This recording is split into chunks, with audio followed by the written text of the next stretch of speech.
السلام علیکم دوستو۔ مدائن صالح یہ وہ نگریاں ہیں کہ جن کا تعلق حضرت صالح علیہ السلام سے ہے۔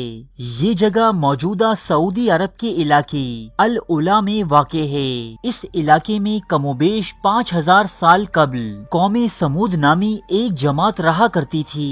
قوم سمود کے افراد نہایت طاقتور اور طویل العمر تھے۔ یہ سنگ تراشی اور تعمیرات کے ماہر تھے اور پہاڑوں کو تراش کر نہایت مہارت سے مکانات بناتے تھے۔ شام اور حجاز کے درمیان بسنے والی اس قوم یعنی قوم سمود کی تعمیرات کے آثار آج بھی مدائن صالح نامی علاقے میں موجود ہیں۔ اس دور میں اس سرزمین پر پانی کی خوب فراوانی تھی اور جا بجا کنویں موجود تھے۔ مٹی زرخیز ہونے کے سبب فصلیں بھی خوب لہلہا تھیں۔ انہی خوبیوں کی وجہ سے پورے علاقے میں ان جیسا خوشحال اور طاقتور ملک کسی کا نہ تھا، اور یہ خوشحالی اور طاقت ہی کا گھمنڈ تھا کہ جس نے انہیں مغرور اور ظالم بنا دیا۔ ارد گرد کی بستیوں پر ظلم کرنا ان کے لیے ایک کھیل کا درجہ رکھتا تھا۔ مال و دولت کی فراوانی، معاشی بہتری اور آسودہ حالی کی وجہ سے عیش و عشرت کا سامان بھی انہیں خوب میسر تھا۔ خوشحال طبقے کے افراد دولت و امارت کے نشے میں چور تھے۔ اللہ تعالیٰ نے ان پر حضرت صالح علیہ السلام کو مبعوث کیا۔ حضرت صالح علیہ السلام قوم سمود کو بار بار سمجھاتے اور نصیحت فرماتے، مگر اس قوم پر کوئی اثر نہ ہوا، بلکہ ان کا بغض و عناد ترقی پاتا گیا۔ اس قوم یعنی قوم سمود نے حضرت صالح علیہ السلام سے معجزہ طلب کیا اور کہا کہ اگر تم نبی ہو تو سامنے چٹان سے اونٹنی برآمد کر دو۔ حضرت صالح علیہ السلام نے اللہ کے حضور دعا فرمائی اور اللہ تعالیٰ کے حکم سے مذکورہ چٹان پھٹی اور اس میں سے ایک اونٹنی برآمد ہوئی۔ حضرت صالح علیہ السلام نے اس اونٹنی کی جانب اشارہ کر کے اپنی قوم کو ہدایت کی، یہ اونٹنی اللہ کی نشانی ہے، یہ تمہارے مطالبے پر بھیجی گئی ہے، اس لیے ایک دن یہ پانی پیے گی اور دوسرے دن تم۔ اگر اس اونٹنی کی باری کے دن تم نے کنویں سے پانی حاصل کرنے کی کوشش کی یا اس اونٹنی کو نقصان پہنچایا تو تم پر اللہ کا عذاب نازل ہوگا۔ یہ قوم کچھ عرصہ تو حضرت صالح علیہ السلام کے کہنے کے مطابق اس پابندی پر عمل کرتی رہی، لیکن جلد ہی ان کا صبر ختم ہو گیا۔ انہیں اپنا یوں پابند ہونا ایک آنکھ نہ بھایا۔ وہ اونٹنی کو اپنی چراگاہوں میں چرتا دیکھتے تو سخت پیچ و تاب کھاتے۔ بالآخر اس قوم کے دو نوجوانوں کیدار اور قصدہ نے اس معصوم اونٹنی کو قتل کر ڈالا۔ یہ قتل صرف دو نوجوانوں کی کارستانی نہ تھی، بلکہ اس کے پیچھے تمام قوم سمود کی رضامندی کار فرما تھی۔ اس قوم کی نافرمانی اور ظلم و ستم پہلے ہی کچھ کم نہ تھا، لیکن اس بے قصور اونٹنی کے قتل پر حجت تمام ہوئی اور اس قوم پر عذاب نازل ہوا۔ قرآن پاک میں ارشاد ہے، ہم نے ان پر صرف ایک چنگھاڑ بھیجی، پھر ایسے ہو گئے جیسے کانٹوں کی روندی ہوئی باڑ۔ سورہ قمر آیت 31۔ جب صبح نمودار ہوئی تو ان کی بستی عبرت کا نمونہ بن چکی تھی، ایک بھی کافر زندہ نہ بچا تھا۔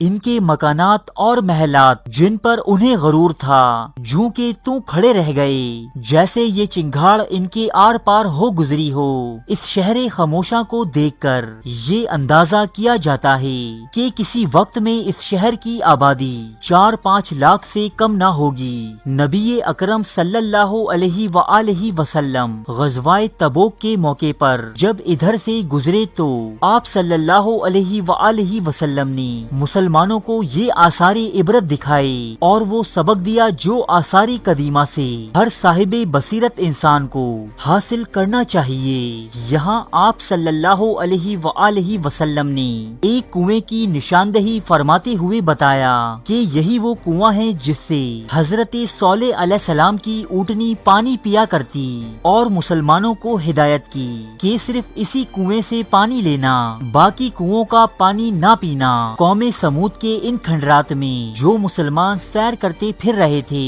آپ صلی اللہ علیہ وآلہ وسلم نے ان کو جمع کیا اور ان کے سامنے ایک خطبہ دیا جس میں سمود کے انجام پر عبرت دلائی۔ یہاں سے لیا گیا پانی گروا دیا، گوندھا ہوا آٹا ضائع کروا دیا اور ہانڈیاں اوندھی کروا دیں اور فرمایا کہ یہ اس قوم کا علاقہ ہے جس پر خدا کا عذاب نازل ہوا تھا، یہاں سے جلدی گزر جاؤ، یہ سیر و تفریح گاہ نہیں بلکہ رونے کا مقام ہے۔ اس واقعے کے 1400 سال بعد اور قوم سمود کی تباہی کے 5000 سال بعد آج اسی جگہ پر کہ جہاں حضور پاک صلی اللہ علیہ وآلہ وسلم نے زیادہ عرصہ قیام کرنے تک سے منع فرمایا تھا، سعودی حکومت کی جانب سے 2 ماہ طویل ثقافتی میلے اور میوزک فیسٹیول کا انعقاد کیا جا رہا ہے۔ اس طویل ثقافتی میلے میں جہاں بہت سے مقامی اور بین الاقوامی شہرت یافتہ گلوکار اپنے فن کا مظاہرہ کریں گے، وہیں فن پاروں کی نمائش سمیت ان تاریخی عمارات کی سیر و سیاحت کا بھی خصوصی اہتمام کیا جائے گا۔ آسمانی عذاب کا شکار ہونے والی قوم سمود کی اس بستی پر ونٹر ایٹ ٹینٹورا نامی اس میوزیکل کانسرٹ کی شروعات 20 دسمبر 2018 سے ہو چکی ہے، جو 9 فروری 2019 تک جاری رہنے والا ہے۔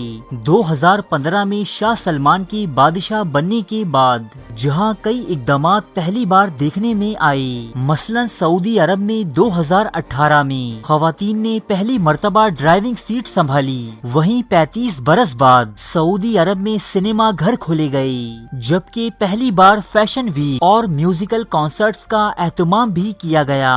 مدائن صالح کے مقام پر اس میوزیکل کانسرٹ کا اہتمام بھی اسی سلسلے کی ایک کڑی ہے، جس کا مقصد سعودی عرب کو ایک قدامت پسند ملک سے ایک جدت پسند ملک میں تبدیل کرنا ہے۔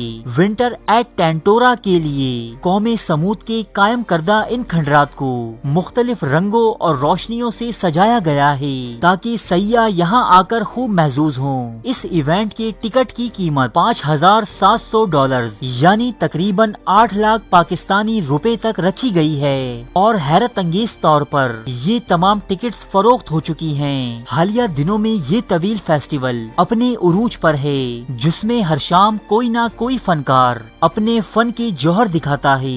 روشن خیالی اور جدت ترازی کے نام پر یہ عمل حضور اکرم صلی اللہ علیہ وآلہ وسلم کی تعلیمات کی صریح نافرمانی ہے، اور وہ بھی اس قوم کی جانب سے جو تمام امت مسلمہ کی قیادت کی دعوے دار ہے۔ اللہ تعالی مسلمانوں کو ہدایت نصیب فرمائے کہ ہم ان عذاب یافتہ قوموں کے کھنڈرات سے عبرت حاصل کریں کہ جو اللہ تعالی کی نافرمانی کے نتیجے میں تباہ و برباد ہوئیں، نہ کہ دنیاوی دولت کمانے کی خاطر ان بستیوں کے کھنڈرات پر رقص و سرور کی محافل کا انعقاد کریں۔ ارے فرینڈز، 1 منٹ، آپ ایسے ہی جا رہے ہیں؟ اتنی محنت سے ویڈیو بنائی ہے، ایک لائک تو بنتا ہے نا؟ اور دوسرا یہ کہ آپ ہمیں اتنی بڑی دنیا میں دوبارہ کیسے ڈھونڈیں گے؟ تو اس کا حل یہ ہے کہ آپ ہمارے چینل کو سبسکرائب کر لیجئے اور اس بیل کے آئیکن کو کلک کر دیجئے۔ اس طرح ہمارے آنے والی تمام ویڈیوز آپ تک پہنچتی رہیں گی۔ ارے ڈریے مت، یہ بالکل فری ہے۔